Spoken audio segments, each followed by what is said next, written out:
Today I'm going to be teaching you a strategy out of Chris Tavani's book, Do I Really Have to Teach Reading?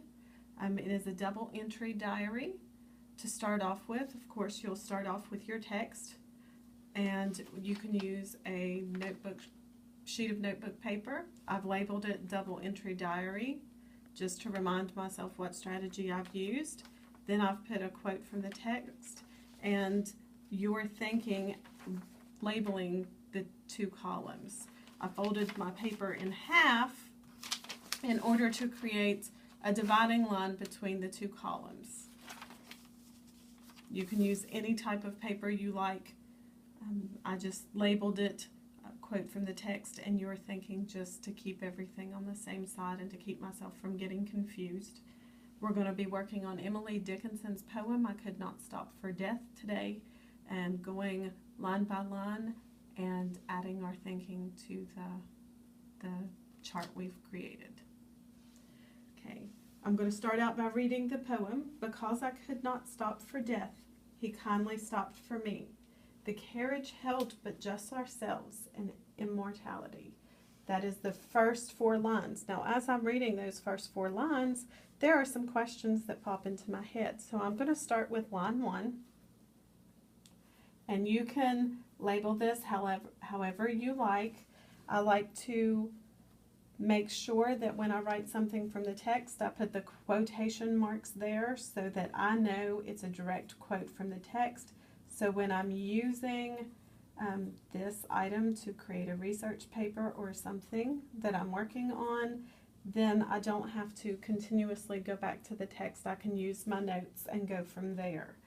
But you want to make sure that your labeling is meticulous in doing that, because you don't want to get your quotations wrong. So I have line 1, I could not stop for death. I took out the because that's not really what, that one word is not going to make the difference.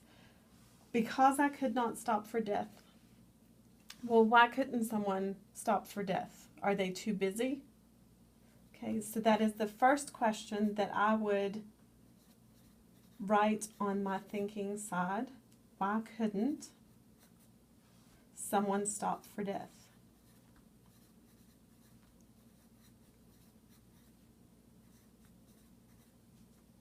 It doesn't say they didn't want to. It doesn't say it wasn't time. It specifically says they could not stop.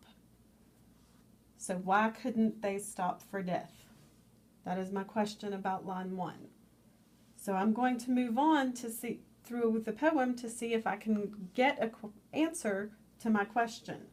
So we're going to start with line 2. He kindly stopped for me. Well, they're talking about death. Death is the he. He kindly stopped for me. Now I'm going to put he kindly stopped for me as my quotation from the text.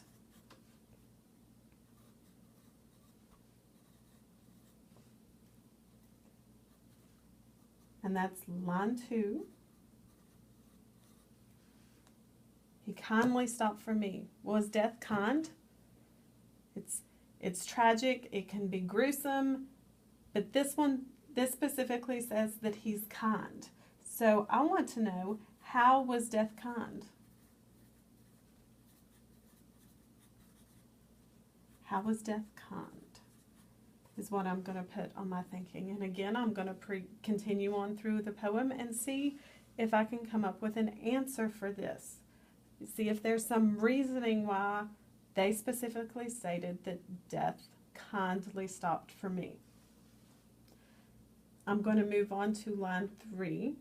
The carriage held but just ourselves. So I'm going to label this line 3. The carriage held, but just ourselves. And you don't have to quote the whole line. You don't have to write down the whole line. If you're specifically interested in just ourselves, you can just put down the one word, Who is ourselves? Who is included? Who is in the carriage?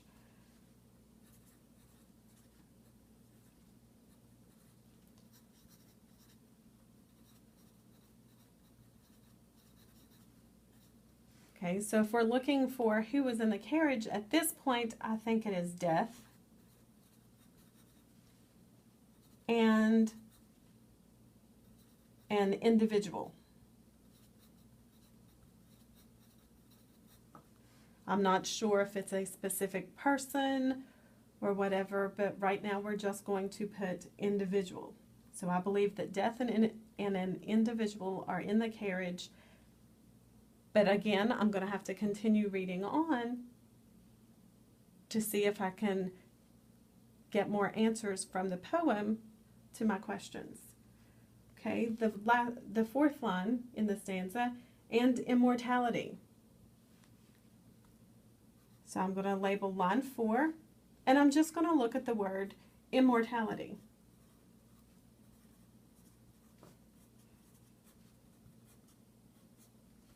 Immortality. Well, this is a third passenger in the carriage. Okay, so this is a third passenger in the carriage. So I just made a statement showing my thinking for the passage and the word in the text. But I also want to know, what role does immortality play? What role does immortality play?